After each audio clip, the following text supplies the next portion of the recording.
यारो माफ करना, कुछ कहने आया हूँ। ये कैसी मुलाकात है, मैं किस हुआ, कभी शर्माऊं, कभी घबराऊं, कभी मेरा दिल तेरा दीवाना, मैं तो तुझ पे मरती हूँ। तेरे बिन एक पल दिल। गंजापन आज भी युवाओं के लिए एक बहुत बड़ी समस्या बना हुआ है, जो कई लोगों की रातों की नींद तक उड़ा देता है। खासकर से अगर किसी में कम उम्र में ही गंजापन होने लगता है तो वो कहीं न कहीं अपने आप में अंडर कॉन्फिडेंट फील करता है, और कई लोग तो इसकी वजह से कई सालों तक तनाव में भी रहते हैं। लेकिन जरा सोचो कि जहाँ नॉर्मल लोगों के लिए भी गंजापन किसी भयानक सपने से कम नहीं है, तो जरा सोचिए किसी एक्टर के लिए ये गंजापन कितना भयानक होगा, जहां करोड़ों लोग उनकी फिल्में देखते हैं। कुछ ऐसा ही हुआ था जाने माने एक्टर अक्षय खन्ना के साथ में, जहां लगभग 20-22 साल की उम्र में ही उनके बाल झड़ने लगे थे, और लगभग 25 साल की उम्र तक आते आते अक्षय खन्ना के सिर के पूरे बाल झड़ चुके थे। उस समय अक्षय खन्ना का करियर जस्ट स्टार्ट ही हुआ था। कुछ फिल्मों में उन्होंने काम किया था और लोग उनकी एक्टिंग की काफी तारीफ भी कर रहे थे। लेकिन करियर स्टार्ट होने के 2-3 साल बाद ही अक्षय खन्ना के पूरे बाल झड़ चुके थे, और इसका उनकी फिल्मों के ऊपर काफी फर्क पड़ा था, क्योंकि ये वो समय था जब किसी फिल्म में हीरो को बहुत अच्छा दिखना ही होता था। इतना ही नहीं, आगे चलकर कैसे अक्षय खन्ना के गंजेपन की वजह से उन्हें 4 एक्ट्रेसेस ने ठुकरा दिया था। नतीजा ये हुआ कि अक्षय खन्ना प्यार तो करना चाहते थे, लेकिन कोई भी उनके पास नहीं आ रहा था। और अक्षय खन्ना आज लगभग 50 साल के होने वाले हैं और बिल्कुल अकेले ही जिंदगी जी रहे हैं। उन्होंने शादी नहीं की है। वो आज भी बड़ी गुमनामी भरी जिंदगी जी रहे हैं, और किसी को भी ये पता नहीं है कि वो फिल्मों में काम करने के बाद कहाँ गायब हो जाते हैं। ना तो उन्हें कभी किसी सेलिब्रिटी के बर्थडे में, किसी पार्टी में कहीं पर भी नोटिस नहीं किया गया है। हाल ही में अक्षय खन्ना के द्वारा फिल्म छावा में उनके द्वारा निभाए गए औरंगजेब के किरदार को लोगों ने काफी पसंद किया है, जिसमें उनकी चाहे डायलॉग डिलीवरी हो, उनका लुक हो, या फिर उनकी आंखों के द्वारा की जा रही एक्टिंग हो। लोग अक्षय खन्ना की एक्टिंग के बिल्कुल दीवाने हो गए, और जहां विकी कौशल की लोग तारीफ कर रहे हैं तो उतनी ही तारीफ अक्षय खन्ना की भी हो रही है। हालांकि अक्षय खन्ना ने इसके अलावा भी अपने करियर में कई और दमदार किरदार निभाए हैं, चाहे कॉमेडी हो या फिर रोमांटिक रोल हो, या फिर रेस और हमराज जैसी फिल्मों में उनके द्वारा निभाए गए नेगेटिव रोल हों, जो लोगों को आज तक याद हैं। तो वहीं दूसरी तरफ 30 मार खां जैसी कॉमेडी फिल्म में आतिश कपूर का ये रोल भी सबको याद है। लेकिन अगर अक्षय खन्ना की पर्सनल लाइफ के बारे में हम बात करें तो उनकी जिंदगी बहुत ही रहस्यमय रही है, जहां उनकी जिंदगी से जुड़ी हुई, उनके भाई राहुल खन्ना से जुड़ी हुई और उनके पिता विनोद खन्ना से जुड़ी हुई कई बातें ऐसी हैं जो थोड़ी अबनॉर्मल भी लगती हैं, जिनके बारे में अक्षय खन्ना ने वैसे कभी खुलकर बात भी नहीं की है। जैसे उनके पिता विनोद खन्ना ने अपने बेटे अक्षय खन्ना को खुद अपने द्वारा प्रोड्यूस की गई फिल्म हिमालय पुत्र से लॉन्च किया था, लेकिन पता नहीं ये पिता और पुत्र के बीच में ऐसा क्या रहा कि आगे चलकर भी अक्षय खन्ना ने ये कहा कि वो अपने पिता के साथ कभी काम करना नहीं चाहते हैं। यहाँ तक कि आगे चलकर 2017 में जब विनोद खन्ना साहब की मृत्यु हुई तो उनका अंतिम संस्कार ना तो उनके बड़े बेटे राहुल खन्ना ने और ना ही अक्षय खन्ना ने किया था। उनके बड़े भाई राहुल खन्ना भी क्यों अचानक बॉलीवुड से गायब हो गए थे, और उन्होंने अभी शादी नहीं की है। और कई बार तो उनके बड़े भाई राहुल खन्ना के बारे में ऐसा कहा जाता रहा है कि वो एक गे हैं। तो आज के अपने इस वीडियो में हम अक्षय खन्ना के बारे में, उनकी जिंदगी से जुड़ी हुई कुछ ऐसी बहुत ही रेयर बातें आपको बताने वाले हैं, जिनके बारे में ना तो आपने इसके पहले यूट्यूब पर कहीं देखा होगा और ना ही कहीं सुना होगा। तो वीडियो आप पूरा देखते रहिए। हम बिल्कुल शुरुआत से स्टार्ट करते हैं विनोद खन्ना साहब से, जिनकी गिनती बॉलीवुड के कुछ बेहतरीन एक्टर्स में बेहतरीन कद काठी वाले और सबसे हैंडसम एक्टर्स में होती है। 70s में वो हमें मेरे अपने, मेरा गांव मेरा देश, अचानक और हाथ की सफाई जैसी कई बेहतरीन फिल्मों में नजर आए। यहाँ तक कि जिस तरह से वो 70 के दशक में फिल्मों में काम कर रहे थे, उसको देखकर तो कई लोग ये कहने लगे थे कि अगर विनोद खन्ना ऐसे ही काम करते रहे तो आगे चलकर वो कहीं अमिताभ बच्चन को ही पीछे छोड़ देंगे। लेकिन आगे चलकर 1982 में एक समय ऐसा आया जब विनोद खन्ना बॉलीवुड छोड़कर ओशो के आश्रम में अमेरिका चले गए थे, और उस समय लगभग 5 सालों के लिए विनोद खन्ना अपनी दौलत, शोहरत, अपना घर परिवार और बॉलीवुड में अपना इतना बड़ा नाम छोड़कर अमेरिका में ओशो के आश्रम में एक सन्यासी का जीवन जीने लगे थे। और उस समय 1982 में अपने करियर के बिल्कुल टॉप पर होने के बाद विनोद खन्ना के इस तरह से बॉलीवुड को छोड़ने और सन्यासी बनने की खबरों ने सबको बिल्कुल हैरान कर दिया था कि आखिर विनोद खन्ना ने ऐसा क्यों किया है। विनोद खन्ना ने साल 1971 में अपने कॉलेज की एक फ्रेंड गीतांजलि तलेयार से शादी कर ली थी।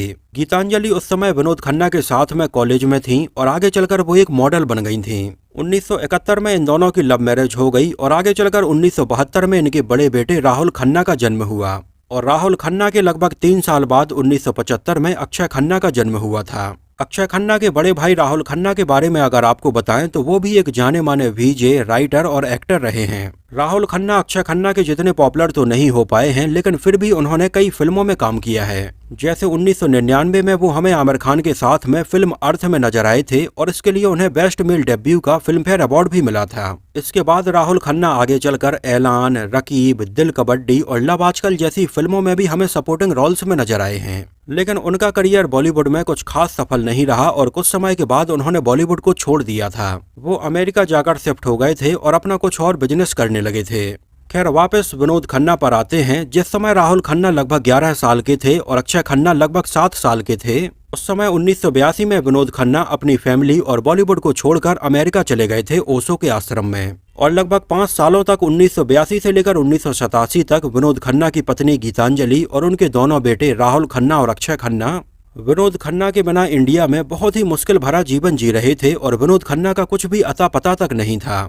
इन 5 सालों में उनकी मां गीतांजलि ही इन दोनों ही बच्चों की परवरिश कर रही थीं और घर चला रही थीं। यहाँ तक कि उस समय कई बार उनकी पत्नी गीतांजलि ने विनोद खन्ना को वापस आने के लिए भी बोला, लेकिन वो इसके लिए बिल्कुल भी तैयार नहीं थे।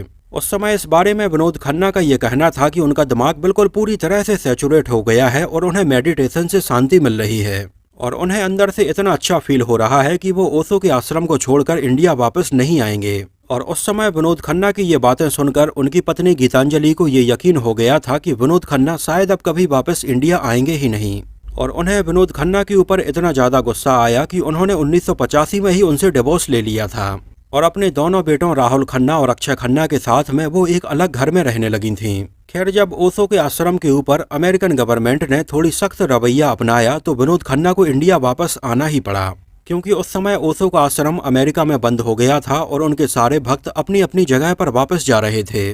तो 1987 में विनोद खन्ना भी इंडिया वापस आ गए थे। हालांकि विनोद खन्ना का डिवोर्स तो पहले ही हो चुका था और यहाँ पर आकर उन्होंने फिल्मों में काम करना दोबारा से स्टार्ट कर दिया था और आगे चलकर उन्होंने इसके लगभग 3 साल बाद 1990 में दूसरी शादी कविता दाफ्तरे से कर ली थी, जिनसे विनोद खन्ना का एक और बेटा और एक बेटी हुई थी। उधर अक्षय खन्ना और राहुल खन्ना ये दोनों ही बड़े हो रहे थे और अक्षय खन्ना के दिमाग में तो बचपन से यही था कि उन्हें एक एक्टर ही बनना है। अक्षय खन्ना ने अपने कई पुराने इंटरव्यूज में भी बताया कि वो बचपन से ही एक एक्टर बनना चाहते थे। इसके अलावा उनके दिमाग में और कुछ था ही नहीं। और भले ही उस समय विनोद खन्ना बचपन में इन दोनों को ऐसे ही छोड़कर चले गए थे, लेकिन अब विनोद खन्ना ने भी पिता का थोड़ी बहुत फर्ज निभाया और विनोद खन्ना ने यह डिसाइड किया कि वो अपने बेटे अक्षय खन्ना को एक बहुत बड़ी फिल्म से लॉन्च करेंगे, जिसके लिए विनोद खन्ना ने बॉलीवुड के जाने माने डायरेक्टर पंकज पाराशर को लिया, जो इसके पहले चालबाज, राजकुमार और जलवा जैसी फिल्में डायरेक्ट कर चुके थे।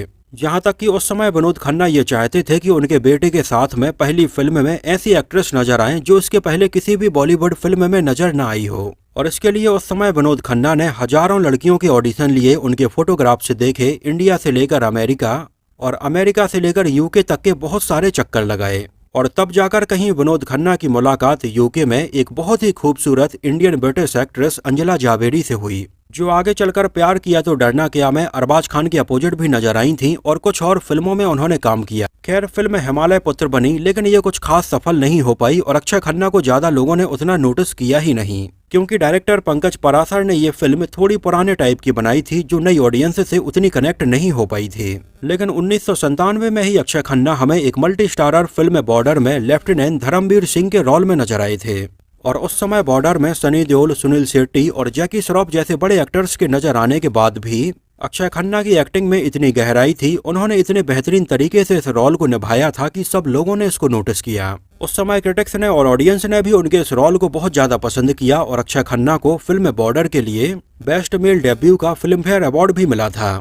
और 1996 और 97 के आसपास अक्षय खन्ना के खाते में दर्जनों फिल्में थीं, जिनमें से कई फिल्में तो अक्षय खन्ना की बनी और रिलीज हुई, लेकिन कई फिल्में स्टार्ट तो हुई लेकिन बीच में ही बंद हो गईं। आगे चलकर अक्षय खन्ना हमें डोली सजा के रखना, कुदरत, आ अब लौट चलें, लावारिस, ताल और दहक जैसी कई फिल्मों में नजर आए, जिनमें ताल, आ अब लौट चलें और डोली सजा के रखना में अक्षय खन्ना की परफॉर्मेंस को लोगों ने काफी पसंद किया था। जिस समय अक्षय खन्ना इन फिल्मों में काम कर रहे थे, उस समय इसके साथ ही साथ वो कई और फिल्में कर रहे थे जो कभी बन ही नहीं पाईं। तो चलिए एक नज़र डाल लेते हैं अक्षय खन्ना की उन फिल्मों के ऊपर जो बीच में ही बंद हो गई थीं।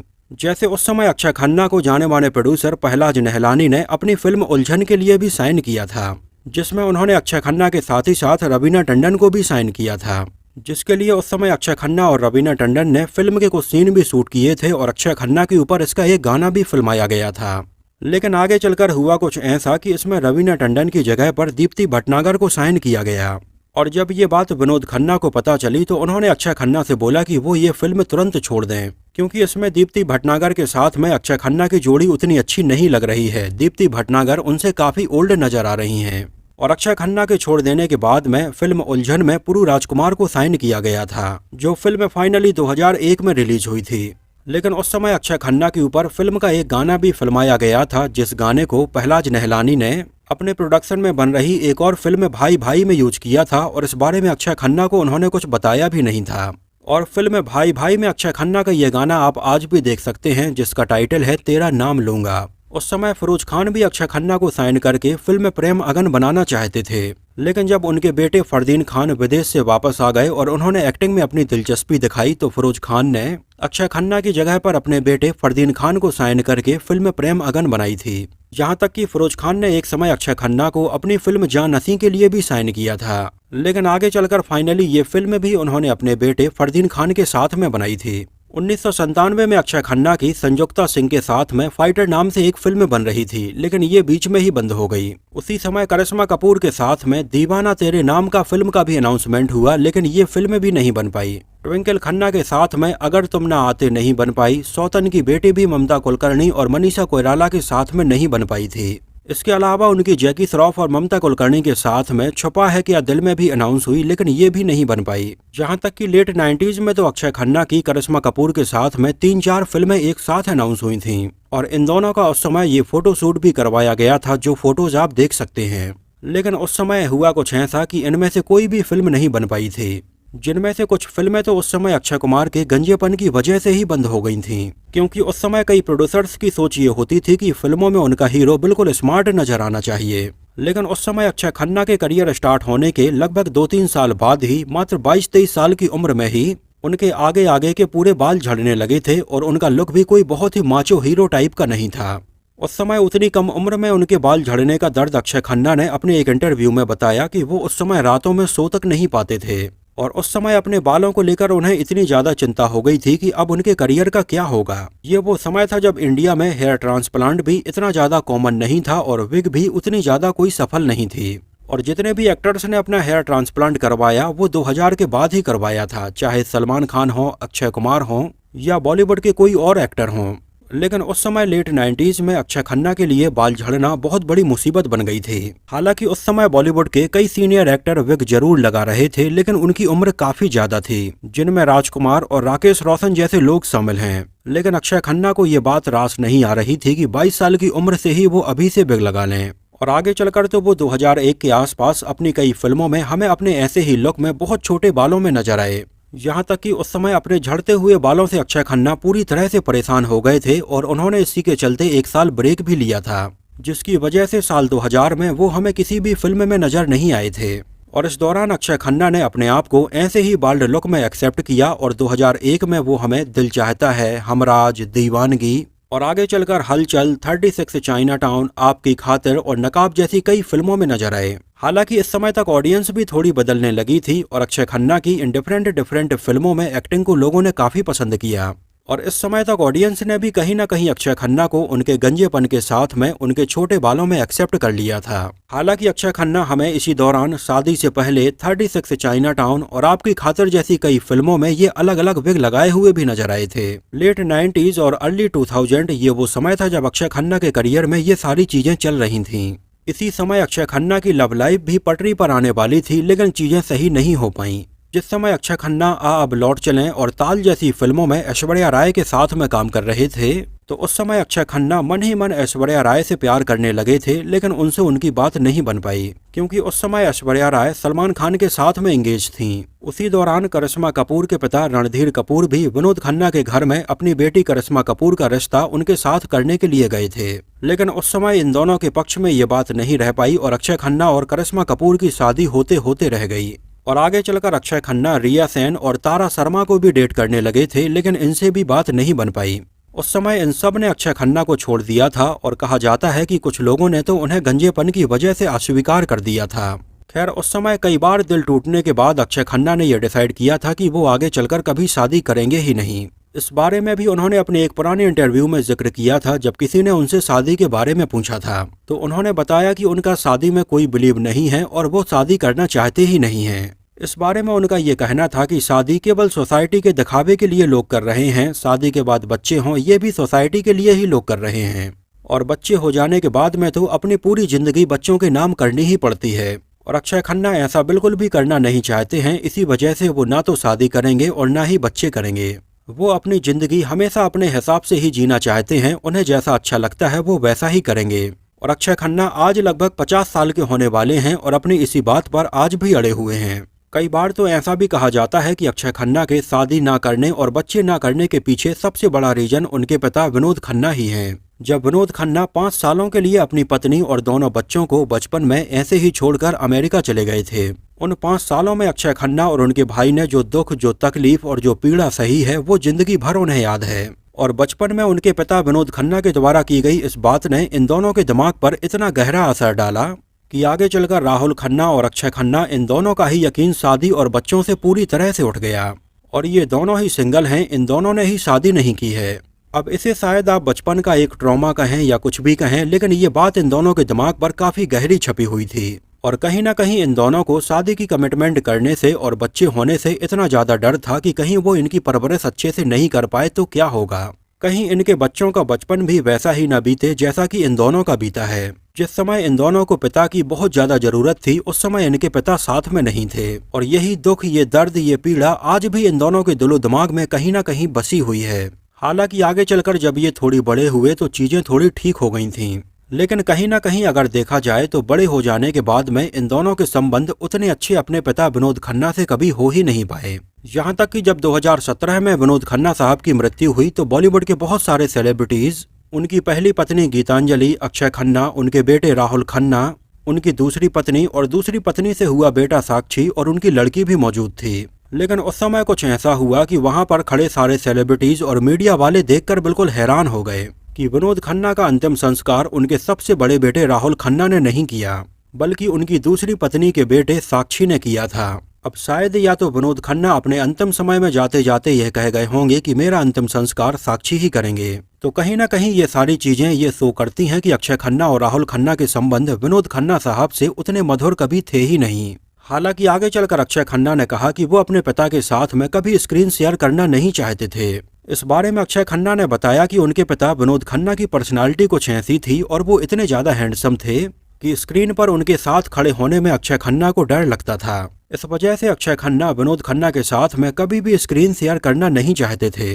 इसके अलावा जहां अक्षय खन्ना की कई फिल्में बीच में ही बंद हो गई थीं, तो कई फिल्में ऐसी भी रहीं जो अक्षय खन्ना ने ठुकरा दी थीं। जैसे पहले फिल्म खाकी में उन्हें तुषार कपूर की जगह पर साइन किया गया था, लेकिन उन्होंने मना कर दिया था। फिल्म जिंदा में उन्हें जॉन अब्राहम वाले रोल के लिए साइन किया गया था, लेकिन उन्होंने ये रोल ठुकरा दिया था।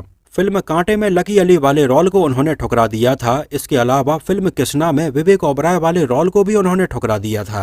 यहाँ तक कि विदु विनोद चोपड़ा की फिल्म परिणीता में भी काम करने से उन्होंने मना कर दिया था और उनकी जगह पर सैफ अली खान को लिया गया। तो वहीं एक फिल्म ऐसी भी रही जिसमें अक्षय खन्ना काम तो करना चाहते थे, लेकिन आमिर खान ने ये फिल्म धोखे से हथिया ली थी। ये फिल्म थी तारे ज़मीं पर, जिसको पहले अनमोल गुप्ते डायरेक्ट कर रहे थे और वो चाहते थे कि इसमें अक्षय खन्ना लीड रोल निभाएं, लेकिन उनका कॉन्टैक्ट अक्षय खन्ना के साथ में नहीं था। तो वो पहले आमिर खान से मिले, क्योंकि अमोल गुप्ते को ये लग रहा था कि आमिर खान ने अक्षय खन्ना के साथ में दिल चाहता है मैं काम किया है और वो उन्हें अच्छे से जानते ही होंगे। लेकिन उस समय आमिर खान ने अनमोल गुप्ते से जब इस फिल्म की कहानी सुनी तो ये उन्हें बहुत ज्यादा पसंद आई और आमिर खान ने कहा कि इस फिल्म में वो खुद ही काम करेंगे और इसकी स्क्रिप्ट उन्होंने कभी अक्षय खन्ना तक पहुंचाई ही नहीं। और इस बात का जिक्र भी खुद डायरेक्टर अमोल गुप्ते ने अपने एक पुराने इंटरव्यू में किया था। हालांकि अक्षय खन्ना इतने सुलझे हुए और इतने शांत किस्म के इंसान हैं कि एक फिल्म के सेट पर जब वो आमिर खान से मिले तो आमिर खान ने बताया कि कैसे धोखे से उन्होंने फिल्म तारे ज़मीं पर की स्क्रिप्ट उनकी बजाय खुद ही साइन कर ली थी। तो इस बात पर भी अक्षय खन्ना का रिएक्शन केवल ये था, ठीक है कोई बात नहीं। हालांकि 2007, 8, 9 और 10 के आसपास अक्षय खन्ना ने कई फिल्मों में लीड रोल भी निभाए, लेकिन उनकी लीड रोल वाली फिल्में ज्यादा नहीं चल पाईं। उन्हें लोग सपोर्टिंग रोल में ज्यादा पसंद कर रहे थे। नो प्रॉब्लम और 30 मार खां जैसी फिल्मों में उनकी कॉमेडी को लोगों ने काफी पसंद किया। और उस समय 2012 में अक्षय खन्ना हमें आखिरी बार फिल्म गली गली चोर है में नजर आए, लेकिन ये फिल्म बुरी तरह से फ्लॉप रही और उस समय अक्षय खन्ना ने इसके बाद लगभग 4 साल का एक ब्रेक लिया था।